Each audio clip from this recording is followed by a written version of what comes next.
A existência de Deus constitui, na história da humanidade, o debate mais antigo que continua atual e impactante até o final dos tempos. Afinal, Deus existe? É o que muitos querem saber. As respostas costumam ser sim, não, não sei.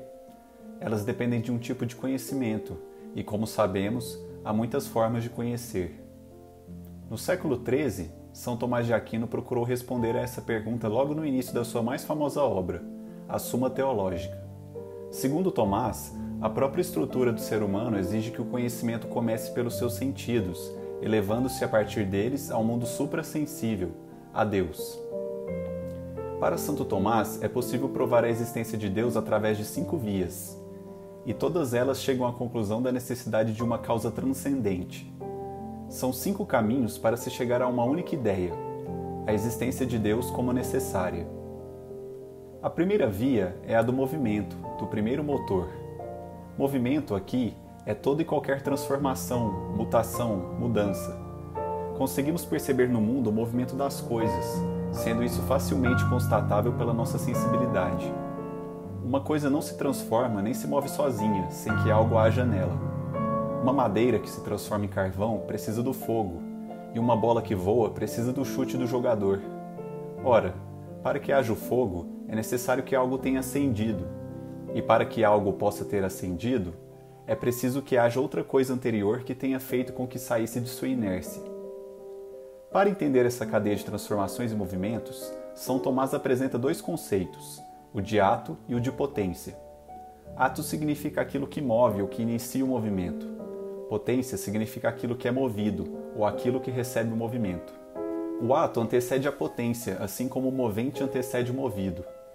Nessa relação ato-potência, que é uma relação em cadeia, não é possível fazer uma regressão ao infinito entre moventes e movidos, porque nunca acharemos o primeiro movente. Logo, devido constatarmos através de nossa sensibilidade a relação ato e potência no mundo, é preciso admitirmos um primeiro motor, que é Deus.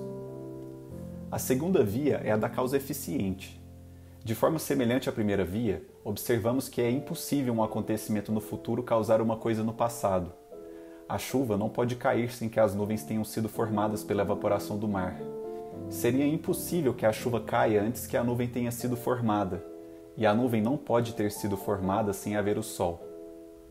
Ora, é necessário que haja algo que causou sem ser causado, que seja a causa eficiente de si mesma.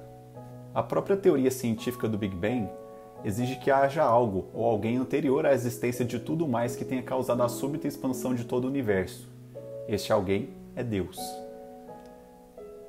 A terceira via é a via do contingente e do necessário. Todas as coisas que vemos ao nosso redor são coisas passageiras. Até mesmo as montanhas, tão altas e firmes, são abaladas pela erosão e, em muitos casos, já foram parte do leito do mar. Assim, como cada coisa que vemos, como cada ser vivo ou não, é possível que em algum momento nada, absolutamente nada tenha existido. Ora, para que algo passasse a existir, seria necessário que houvesse algo que fizesse com que ele passasse a existir. Cada ser precisa de outro ser, anterior a ele, que possa ter lhe dado existência. Entretanto, regredir ao infinito nas coisas necessárias é impossível. É necessário que haja um ser que é. Alguém que existe sem que ninguém o tenha feito existir. E este alguém é Deus. A quarta via, a via dos graus de perfeição, fala sobre a existência de um ser máximo, do qual todos os seres presentes no mundo participam em diferentes graus de perfeição. É facilmente observável que no mundo, as coisas que chegam ao nosso entendimento através de nossos sentidos contêm determinado grau de perfeição, seja esse grau para mais ou para menos, e segundo também nosso julgamento diante de tais coisas. Estando esses graus presentes desde os objetos mais comuns até os sentimentos mais obscuros ou nobres, julgamos sobre tais graus de tais coisas tendo como referência alguma coisa de grau máximo. Mas esse grau máximo que temos como referência para determinada coisa é o que define a todos do seu gênero e lhe dá existência. Ainda mais, se para cada coisa existente existe um grau máximo, portanto deve existir um ser que contém todos os atributos e coisas possíveis em seus graus de perfeição no máximo, e que seria geradora de todas as coisas em grau de perfeição menor. E esse ser é Deus. Na quinta e última via, que parece o argumento mais poderoso, São Tomás argumenta sobre a existência de um arquiteto inteligente que governa, coordena ou dá uma finalidade a todas as coisas no mundo. Existem certas coisas que não têm inteligência e que, regidas pelas leis da natureza, são ordenadas e contêm a finalidade certa. Ora, o mundo não é desordenado, longe disso. O ciclo da água, por exemplo, é algo extremamente complexo e que depende de uma quantidade enorme de fatores para que se mantenha funcionando. A gravidade exata, a temperatura correta, a pressão atmosférica precisa. Do mesmo modo, qualquer outro mecanismo ecológico precisa de um ajuste extremamente fino para que possa continuar operando. Uma pequeníssima diferença na gravidade da Terra ou em sua temperatura tornaria a vida em nosso planeta impossível. Mas essa diferença não existe. O planeta, o universo inteiro, mantém-se em ordem, com uma extraordinária interdependência entre todas as coisas, vivas ou não. Isso faz presumir uma ordem concebida por uma inteligência muito acima da nossa. O célebre exemplo de uma máquina fotográfica na Lua cabe bem aqui. Imagine se os primeiros astronautas encontrassem uma máquina fotográfica na Lua tirando fotos deles. Será que eles achariam que ela se formou sozinha devido aos fenômenos naturais da superfície daquele satélite? Ou chegariam à conclusão lógica de que algo tão complexo quanto uma máquina fotográfica, em pleno funcionamento na Lua, só poderia ter sido feito por um ser inteligente? Evidentemente que chegariam à conclusão de que alguém fez aquela máquina e a deixou lá. Podemos aplicar o mesmo raciocínio ao universo. Em sua complexidade, ele não pode ser devido ao acaso, e é necessário que alguém muitíssimo mais inteligente que nós o tenha feito e o governe de modo a manter o seu equilíbrio e direcionamento rumo ao seu fim. E esse ser inteligente é Deus. Muitos séculos depois, o jovem matemático austríaco Kurt Gödel publicou em 1931 sua descoberta que foi chamada de Teorema da Incompletude. Segundo Gödel, uma teoria de tudo, seja na matemática, na física ou na filosofia, nunca será encontrada, porque qualquer sistema de lógica ou de números que os matemáticos possam trazer sempre se baseará em pelo menos umas poucas suposições que não podem ser provadas. Nas palavras desse matemático, qualquer coisa em que você pode desenhar um círculo ao redor não pode ser explicada por si mesma sem se referir a algo fora do círculo, algo que você tem que assumir, mas não pode provar. Basta nós lembrarmos daquele livro de geometria do colégio, apoiado nos 5 postulados de Euclides. Todos sabemos que os postulados são verdadeiros, mas em mais de 2000 anos ninguém imaginou um meio de prová-los. Ou seja, se você colocar num círculo imaginário todos os conceitos do seu livro de geometria, verá que os postulados que são verdadeiros e fundamentam esses conceitos estão fora desse círculo. Podemos resumir a descoberta de Gödel da seguinte forma: todos os sistemas fechados dependem de algo fora do sistema. Você pode sempre desenhar um círculo maior, mas existirá sempre algo fora do círculo. E o que isso significa? Que fé e razão não são inimigas. Na verdade, uma é absolutamente necessária para que a outra exista, e nós vemos isso claramente no raciocínio indutivo, que é o raciocínio de um círculo menor para um círculo maior. Exemplos de raciocínio indutivo: todos os homens que conheço são mortais, portanto, todos os homens são mortais. Quando eu largo objetos, eles caem. Portanto, há uma lei da gravidade que governa objetos fazendo-os cair.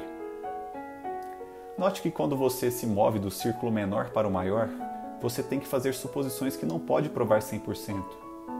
Praticamente todas as leis científicas ou padrões observados estão baseadas no raciocínio indutivo. Estas leis apoiam-se em uma afirmação de que o universo é lógico e baseado em leis fixas que podem ser descobertas e padrões que se repetem. Mas você não pode provar isso. Você literalmente tem que usar a fé. Agora, imagine o que acontece quando desenhamos o maior círculo possível, ao redor de todo o universo. É claro, se existem múltiplos universos, nós estamos desenhando também um círculo ao redor deles. Tem que existir algo fora desse círculo, algo que nós temos que assumir, mas não podemos provar. O universo, como nós conhecemos, é finito, matéria finita, energia finita, espaço finito e 13,7 bilhões de anos de idade, aproximadamente. O universo é matemático. Qualquer sistema físico sujeito à medição executa aritmética. O universo, toda a matéria, energia, espaço e tempo, não pode explicar a si mesmo e o que quer que esteja fora do maior círculo não tem limites. Por definição, não é possível desenhar um círculo ao redor dele. Se desenharmos um círculo ao redor de toda a matéria, energia, espaço e tempo e aplicar o teorema de Gödel, então saberemos que o que está fora desse círculo não é matéria, não é energia, não é espaço e não é tempo. É imaterial. O que quer que esteja fora do maior círculo não é um sistema, ou seja, não é um conjunto de partes. Caso contrário, poderíamos desenhar um círculo ao redor delas. Portanto, a coisa fora do maior círculo é indivisível. O que quer que esteja fora do maior círculo é uma causa não causada, porque você sempre pode desenhar um círculo ao redor de um efeito. Nós podemos aplicar o mesmo raciocínio indutivo à origem da informação. A informação teve que vir de fora, já que a informação não é conhecida por ser uma propriedade inerente da matéria, da energia, do espaço ou do tempo. Ela veio na forma do código genético, que é simbólico e imaterial. Todos os códigos cuja origem conhecemos são projetados por seres conscientes. Portanto, o que quer que esteja fora do círculo maior é um ser consciente. Em outras palavras, quando adicionamos a informação a essa equação, concluímos que a coisa fora do maior círculo não é só infinita e imaterial, como também é consciente. Não é interessante como todas essas coisas são suspeitamente similares a como os teólogos têm descrito Deus por milhares de anos?